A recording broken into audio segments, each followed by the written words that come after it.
And let's just go back and hear from the experts once again what's happening with the atmosphere.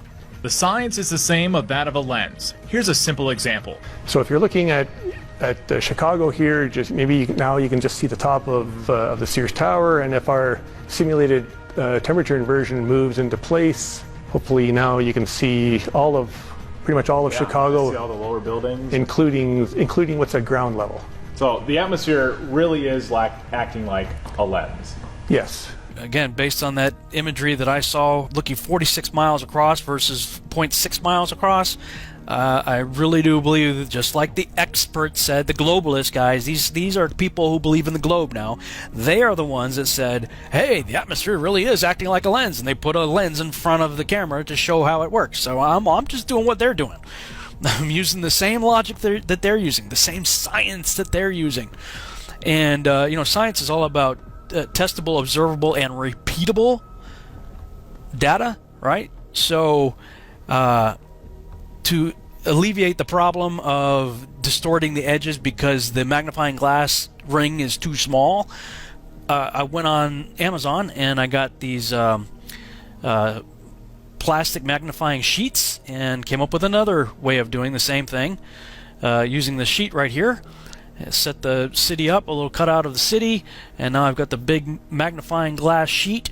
Bring the camera right up to the lens. See, that's the normal view of the city. Now let's back up again. The science is the same of that of a lens. Here's a simple example. So if you're looking at Chicago here, the atmosphere really is acting like a lens. Yes. Atmosphere really is acting like a lens, and this is how much of the city is missing due to the lensing effect, the magnification of the atmosphere. You're missing, a good portion of the city just by pulling my iPhone back on a 3-foot long desk. That's how much I lost of the city. And as with any scientific experiment, you always try to improve upon what you did before. So I got some foam core, made a little housing for the magnifying sheet, and pasted the city on the back there, and I made it as 2 separate pieces so that I could flex it as necessary, because I think that there are different types of atmospheric conditions that would allow for more magnification versus less magnification. So in this scenario you have more magnification, and in this one you have less. And for this one I decided to put the Toronto skyline into my little box here. And let's try it again. Okay, we're all the way up against the glass. Now let's zoom across the lake. And wow, look at that. The lower portions start to disappear. Now let's zoom back in to get a little closer to the one that Captain Baltard was talking about here.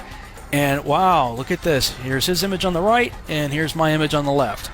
Missing the lower portions of the city had nothing to do with curvature whatsoever. And this, of course, is my answer to the meme that you've all seen being passed around on Facebook, showing the missing part of buildings is absolute proof of the curve. No, not really. But, okay, here's the part I really wanted to show you guys. I was already in the process of modifying my experiment, so here's what I came up with. I've got my magnifying sheet frame, and I created a little stand to paste the sun on it and keep it the same height over the flat surface of a table, so the sun is always going to be parallel with the surface. And check this out. Alright, here's the first test of a sun moving over a flat surface, and with no atmospheric magnification it does what we might expect it would. It gets smaller as it goes away from us. Alright, now let's see what happens when we add in our atmospheric magnification. Again, water and refraction. Water causes magnification and refraction, right? So let's bring the sun back. Oh, check this out. Refraction bends the light downward. It made the sun set on a parallel surface. As it was moving parallel, the same height, the whole way over a flat surface, the refraction caused the sun to set. Not only that, well, let's bring in the beginning of that little test, and we see that it maintained pretty much the same size too. Pretty close. And of course, that's because as it's moving away, the magnification is still taking place. And so even though the sun's further away than it was in the beginning of the test, the magnification basically preserved the same size, and the refraction made it set. Now, I'm just going to put forward a crazy idea for you to think about.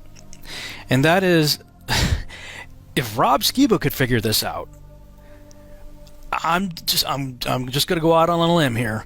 I think it's quite possible that the creator of the cosmos could have figured out the same thing and engineered our beautiful sunsets, thanks to all that water he placed in our atmosphere. Just something to think about.